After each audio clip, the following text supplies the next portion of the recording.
1 in 3 women will experience urinary leakage at some point in their lives.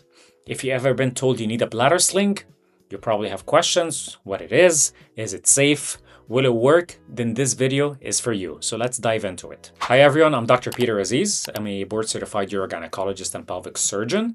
Today we're going to talk about bladder slings. Extremely common procedure. It is the #1 performed procedure for urinary incontinence. So it's usually done for stress incontinence. What that means? Leakage with coughing, sneezing, laughing, exercise, and intercourse. So I'm going to be walking you through what a bladder sling is, what is it made of, the different types, what is available out there, who should consider the surgery, how effective it is, and what are the complications. This information will help you have a meaningful conversation with your doctor about whether the procedure is right for you or not. So let's start with the basics. A bladder sling is a small piece of mesh that is placed under the urethra through a vaginal incision. The urethra is basically the tube that carries the urine from your bladder outside of the body. Think about it like a hammock. When you cough or sneeze, the pressure in the belly increases. Normally, the pelvic floor muscles support the urethra during these moments. But if these muscles are weakened or damaged, the urethra can't close properly and urine starts leaking out. So that's stress incontinence. The bladder sling acts as that missing support. It sits under the urethra and provides a backboard. If you will, that helps the urethra close when pressure increases in the belly. That prevents leakage during activities that increase abdominal pressure. So there are 2 different main categories of bladder slings: synthetic and biological. Each one has a different characteristics, and the choice depends on your individual situation. So synthetic slings, they are the most used ones. They're made out of a mesh material called polypropylene. This is the same material that have been used for surgical sutures, meshes for hernia repair. We've had it for decades, and it's by far the most commonly used slings today. Within synthetic slings, there are different surgical approaches. The retropubic sling is one that goes behind the bone. The obturator one goes sideways to the groin area. And then there is another one called single incision. It's a newer, less invasive option. The surgeon will recommend the best approach based on your anatomy and specific circumstances. However, out of all of those, retropubic midurethral slings have the highest success rate and they work the best. The major advantage of synthetic slings is durability. They maintain their strength over time and they have excellent long-term success.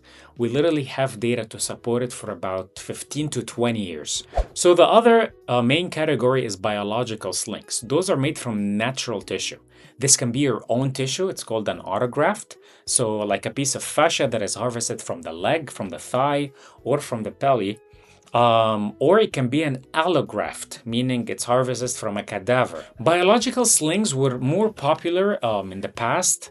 They're still used today in specific situations, like for example, patients who had a synthetic mesh in the past and developed a complication, or their incontinence is extremely severe, like the sphincter is not working, and a synthetic sling is not going to work for that. However, the only problem with those is that they usually weaken over time as the body remodels. That can lead to lower long-term success compared to synthetic slings. So who needs a bladder sling? Not everyone with urine incontinence needs a bladder sling. It's only approved for stress incontinence. So again, the leakage that happens with exercises, activity, coughing, sneezing, laughing. So if you have an overactive bladder, meaning you don't make it when you run to the bathroom, you have strong urgency, a sling is not going to help with that. So let's talk about effectiveness. Slings work great. The data that we have are pretty strong, and we have good 85% success rate at 5 years. And this is why the American Urological Society recommends slings as the gold standard treatment for stress incontinence. So what are the possible side effects and complications? Again, every surgery has risks, and important to understand that. Most people do very well after bladder sling surgeries, but of course complications can happen. So short-term issues, In the surgery itself, there can be an injury to the bladder, there can be an injury to the urethra, which can be fixed. There can be bleeding where the incision is, there can be bleeding behind the bone, which can lead to a hematoma or a collection of blood. You might have a urinary tract infection after the procedure as well. This is why you get antibiotics and the IV at the time of surgery. Extremely rare complication would be a bowel injury from passing the sling behind the bone, or having a significant life-threatening bleed. Immediately after surgery, you might experience pain at the incision site. Again, we talked about urinary tract infections. However, one of the things that we usually see, some patients, they have difficulty urinating right after the sling placement. Why? Swelling, inflammation, a little bit of collection of blood, the anesthesia itself, all of these things can make it difficult for patients to pee after surgery. If this happens, you might need a catheter for a few days to allow things to heal, relax, swelling to go down, and then your provider will remove the catheter as long as you can pee by yourself. So what are some complications related to mesh? This is something that I get asked about a lot. Because everyone have heard bad things about mesh. They say mesh is bad. There's a lot of issues with them in the past. The meshes are pretty safe that are used in vaginal slings. The risk of mesh exposure is actually pretty low. It's less than 3% from what I've seen so far. And what does that mean? That means that the incision in the vagina doesn't heal properly or fully over the mesh, and then you can actually see the sling inside of the vagina where that incision was made. It is not dangerous, okay? And most of the patients, they don't even know it's there. The time that you feel it is when you start having sex. Either you and or your partner will feel something foreign or something scratchy in the vagina. Again, doesn't happen very often, but even if it happened, it can be treated either with estrogen cream or like a small procedure basically to trim that little area and reclose the incision. Some rare complications that can happen, but that only happens if the sling was misplaced, meaning there was a urethral injury or bladder injury at the time. The sling can erode inside of the urethra or the bladder. If this happens, that requires a surgical fix, pretty much removing the sling and then fixing the bladder and or the urethra. Some women also experience pain where the sling is being placed, meaning the pelvis or the groin. It is uncommon and can be a little bit challenging to treat. Sometimes the sling is too tight. It can cause difficulty urinating as well. Again, it is worth noting that there have been significant controversy surrounding transvaginal mesh. Particularly mesh used in prolapse repair. This is completely different from bladder slings. The FDA have actually restricted the use of transvaginal mesh kits. They're off the market. We can't even have them anymore. Recovery is very straightforward for bladder slings. Most procedures done outpatients. You go home the same day, doesn't even take 30 minutes. It's pretty fast. You would be in recovery until you're awake. You're able to, get up and walk and pee.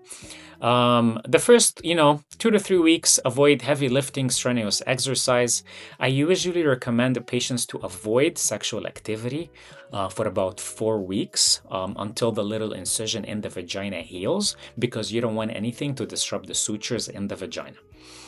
Because once those sutures heal and dissolve, you can resume normal activity. However, if the incision is still healing, please don't have sex because you don't want the incision to open, so you wouldn't have an exposure of the mesh. However, you can perform pretty much immediately after, like some light activities. You can walk, go up and down the stairs, eat normal food right after. Don't restrict yourself too much. Again, it's just the heavy lifting, intercourse. I also tell patients not to sit in water, like swimming pools, spas, tubs, things like this. You want to keep the incision clean and dry until it heals. So overall, bladder slings, very effective, very safe, well-studied treatment for stress incontinence. I know I talk about all of the complications, but as a provider, I have to give the truth and the actual information so you can make an informed decision about your health. But with slings, generally very safe, at least 85% improvement makes a big difference in patients' quality of life. If you think this is something that you're interested in, make sure you find a qualified surgeon who can offer you all of your sling options and find someone that you are comfortable with. If you found this information helpful, please like this video, subscribe to my channel. I create a lot of videos about pelvic health, urinary issues, and wellness. Drop questions in the comments below. I'll do my best to address them in future videos. I'm Dr. Peter Aziz. I'll see you in the next video.